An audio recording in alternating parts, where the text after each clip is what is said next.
देखिए, हमारे देश में theory of separation of powers है और ये theory of separation of powers हमारे संविधान के बेसिक स्ट्रक्चर का हिस्सा है, जिसमें एग्जीक्यूटिव, लेजिस्लेटर, जुडिशरी ये तीनों आज़ाद हैं।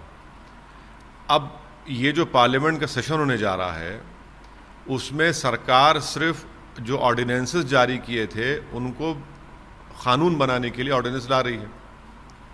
ना क्वेश्चन आवर होगा, ना क्वेश्चन आवर के साथ अनस्टार्ट क्वेश्चन भी नहीं लिए जाएंगे, ना प्राइवेट नंबर्स बिजनेस होगा। तो फिर इस पार्लियामेंट इसलिए बनाई गई कि मेंबर्स ऑफ पार्लियामेंट जो लेजिस्लेचर का हिस्सा है वो सरकार को देश की जनता के सामने अकाउंटेबल बनाए। अब सरकार जो है ये अकाउंटेबिलिटी को ख़त्म कर रही है, देश की जनता के सामने जवाबदेही को अपनी ख़त्म कर रही है हमारे देश की सबसे बड़ी पंचायत में, और सिर्फ अपने ऑर्डिनेंस को लाएगी। तो ये तो पहले theory of separation of powers के ख़िलाफ़ है, बेसिक स्ट्रक्चर के ख़िलाफ़ है। इसीलिए मैंने आज स्पीकर जनाब ओम बिरला साहब को लेटर भी लिखा और उनसे रिक्वेस्ट की कि sir, theory of separation of powers में लेजिस्लेचर सुप्रीम है, पार्लियामेंट सुप्रीम है, आप इसको अलाउ मत करिए।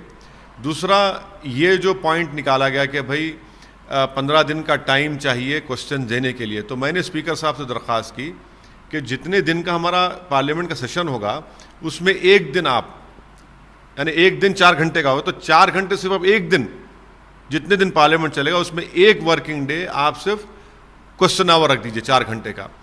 तीसरे, अगर आखिरी दिन आप क्वेश्चन आवर लेंगे तो 15 दिन भी हो जाएंगे कल से। चौथा, हमने स्पीकर साहब से ये बात की, रिक्वेस्ट की कि सर अनस्टार्ट क्वेश्चन लेने में क्यों घबराहट है, अनस्टार्ट क्वेश्चन लीजिए, प्राइवेट मेंबर्स बिजनेस लीजिए। और 1962 में मैंने स्पीकर साहब को वो राज्यसभा डिबेट से बाज़ाब्ता मिनट्स निकाल कर भिजाए हैं कि 1962 में जब भारत और चीन की जंग चल रही थी, उस वक्त की सरकार ने तमाम अपोजिशन पार्टीज़ को बुलाकर एक ऑल पार्टी मीटिंग करके फैसला लिया। यहाँ पर तो आप सिर्फ टेलीफोन करके बता रहे हैं कि हमारा फैसला है। अरे ऐसा कैसा होगा भाई? क्वेश्चन वगैरह अगर नहीं होगा तो फिर सेशन, पार्लियामेंट सेशन बुलाने का मतलब ही क्या है? पार्लियामेंट सेशन की खूबसूरती क्वेश्चन आवर से है कि अरे हर एमपी सरकार से सवाल करेगा। और ख़ास तौर से कोविड के दौरान में जितने लेबरर्स, माइग्रेंट लेबरर्स जो मर गए, जो 8 करोड़ नौकरियां जा चुकी हैं, आप क्वेश्चन आवर कैसे बंद करेंगे? इसलिए हमने स्पीकर से रिक्वेस्ट किया कि सर आप सुप्रीम हैं, आप एक रिवाइज बुलेटिन जारी कर सकते और हमको क्वेश्चन डालने का मौका दीजिए। सिर्फ 0 ओवर में बोल, 0 ओवर से नहीं है, 0 ओवर में अगर हम सवाल उठाते हैं तो सरकार को ज़रूरी नहीं है जवाब देना, सुन लेंगे। क्वेश्चन आवर में हम एक मेंबर को जिसके नाम से क्वेश्चन आता है उसको 2 सप्लीमेंट्री पूछने का राइट है, पूरे हाउस की प्रॉपर्टी होता है वो, तो सरकार को जवाब देना पड़ता है। आज सरकार जवाबदेही से भाग रही है, ये बुज़दिली क्यों दिखा रही है मोदी सरकार? ऊपर ऐप इंक्लूडिंग पबजी बैन किया गया इंडिया में, आपने इससे रिलेटेड ट्वीट भी किया, आपको लगता है कि इससे कोई फर्क?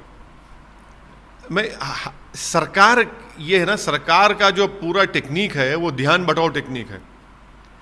खुद मोदी सरकार के नेशनल क्राइम रिकॉर्ड्स ब्यूरो ने ये न्यूज़ दी है कि 2019 में, और 2019 में देश का प्रधानमंत्री नरेंद्र मोदी हैं, 2020 में भी वही हैं, 42,480 लोगों ने सुसाइड की, जिसमें से 32,000 तो सिर्फ लेबरर्स थे, 32,000 लेबरर्स थे और 10,280 किसान थे। इस पर क्यों नहीं बात करते आप? इस पर बात ही नहीं करेंगे। 42,000 लोग खुदकुशी किए हैं, लेबरर्स हैं, किसान हैं, और ये लेबरर्स का परसेंटेज पिछले साल 2018 से बढ़ चुका है। अब ये हमने पबजी को बैन किया, ऐप्स को बैन किया। अरे भाई, ये किसान जो खुदकुशी कर रहा है, जो सुसाइड बढ़ रही है लेबरर्स की, अर्बन एरियाज में बढ़ रही है, उसकी फिक्र नहीं है। और तमाम के तमाम जो नरेंद्र मोदी को अपना हीरो मानते हैं, अपना गॉड मानते हैं, भगवान मानते हैं, वो थाली बजा रहे हैं। अरे भाई, कुछ तो शर्म करो। 42,000 लोग खुदकुशी कर लिए, सरकार को आप नहीं पूछेंगे, आड़े हाथ नहीं पूछेंगे, नहीं पूछ सकते, क्योंकि मोर को दाना खिला रहे हैं, और वो 42,000 लोग जो खुदकुशी कर गए उनको कोई पूछने वाला नहीं है। सर, आप चैनल्स पे सवाल उठा रहे हैं कि ये इस पे डिबेट होगा, पबजी पे होगा, इस पे होगा, सुशांत सिंह राजपूत पे होगा। देख लीजिए, देख भाई, सच साबित हुआ ना। आज देख लीजिए, चैनल खोलिए, क्या कोई चैनल डिस्कस कर रहा है?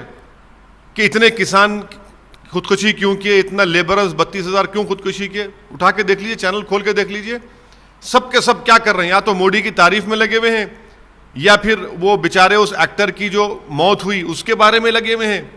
अब बोल रहे हैं कि देखिए मोदी जी ने ऐप को बैन कर दिया। अरे भाई 1000 स्क्वायर किलोमीटर पर चीन घुस के बैठा है, आपको उसकी फिक्र नहीं है। हमारे 20 जवान शहीद हो गए, आपको उसकी फिक्र नहीं है। अब तो गन रेंज में आ गए हैं भारत की सेना और चीन की फौज, उसकी आपको फिक्र नहीं है। तो फिर आप ये डायवर्जन क्यों करते हैं? मगर देश को ये समझना पड़ेगा कि जो मुद्दे गरीबों से ताल्लुक़ रखने वाले हैं, देश की सिक्योरिटी से ताल्लुक़ रखने वाले हैं, देश के किसानों से ताल्लुक़ रखने वाले हैं, देश के लेबर से ताल्लुक़ रखने वाले हैं, नरेंद्र मोदी की सरकार इस पर बात ही नहीं करना चाहती। वो खुश हैं कि टीवी चैनल पर सिर्फ पबजी के ऊपर डिबेट हो जाए, वो खुश हैं कि टीवी चैनल पर एक एक्टर की मौत के ऊपर डिबेट हो जाए, मगर इन मुद्दों पर कोई डिबेट ना हो।